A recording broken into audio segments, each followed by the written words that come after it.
General असीम मुनीर नहीं, इसे मौलाना मुनीर कहो। अभी भी वक्त है पाकिस्तान, इस भस्मासुर से दूर रहो।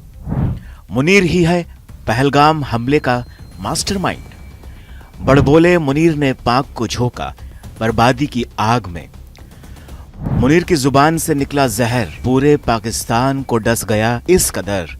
कट्टरपंथी मौलाना मुनीर ने पाकिस्तान को मरवा दिया। पाकिस्तान को फंसाकर असीम मुनीर बंकर में छुप गया। अपनी जहरीली बयानबाजी से आर्मी चीफ असीम मुनीर ने पाकिस्तान को जंग की आग में झोंक दिया है।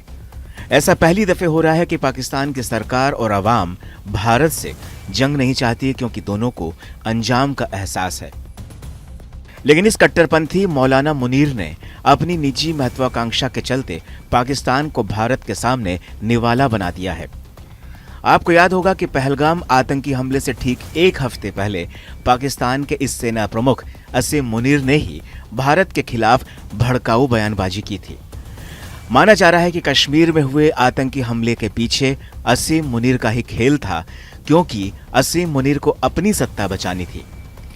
मुनीर ने दरअसल अपने कार्यकाल को बढ़ाने के लिए पाकिस्तान के आतंकी हमले का दांव चला, जिसकी वजह से पूरा का पूरा पाकिस्तान ही दांव पर लग गया।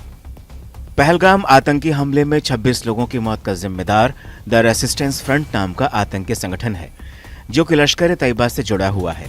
यह हमला असीम मुनीर के उस भाषण के बाद हुआ जिसमें उसने कश्मीर को पाकिस्तान की जुगुलर वेन यानी जीवन रेखा बताया और भारत और हिंदुओं के खिलाफ बेहद कट्टर बातें कहीं।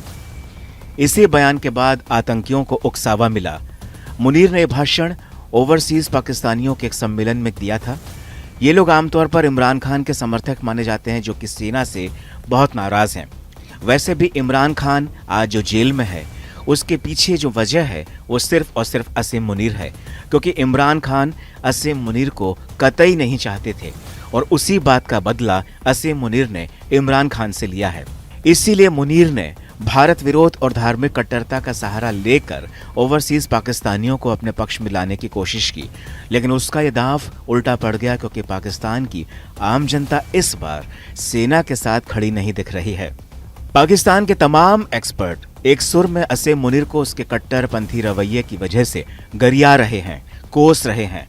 पहली बार ऐसा हो रहा है कि पाकिस्तान की आवाम भारत के साथ जंग नहीं चाहती और सब के सब असीम मुनीर को दोषी मान रहे हैं। असीम मुनीर पर आरोप लग रहा है कि उसने जानबूझकर भारत के साथ तनाव बढ़ाने की कोशिश की, ताकि वह अपनी सत्ता और पद को लंबे समय तक बनाए रखे। उसी के दिए हुए भड़काऊ बयानों के बाद ही पहलगाम में आतंकी हमला हुआ और जिन्होंने भारत पाकिस्तान के रिश्ते जो पहले से ही खराब चल रहे थे, उन्हें और बिगाड़ने का काम किया। पाकिस्तान के एक पूर्व सैन्य अधिकारी ने तो बड़ा खुलासा किया है। उस अधिकारी के मुताबिक असीम मुनीर ने अपने पद को 5 साल और बढ़वाने के लिए पहलगाम हमले की योजना बनाई, क्योंकि जो मुनीर का कार्यकाल है वो नवंबर 2025 में खत्म हो जाएगा। ऐसे में मुनीर के पास कोई चारा, दूसरा कोई बहाना नहीं था जिससे कि वो अपने कार्यकाल को बढ़ा सके। ऐसे में उसने भारत के साथ तनाव बढ़ाकर खुद की कुर्सी के पाए मजबूत करने का काम किया, लेकिन इसने पाकिस्तान के ही काम को तमाम करने का काम कर डाला।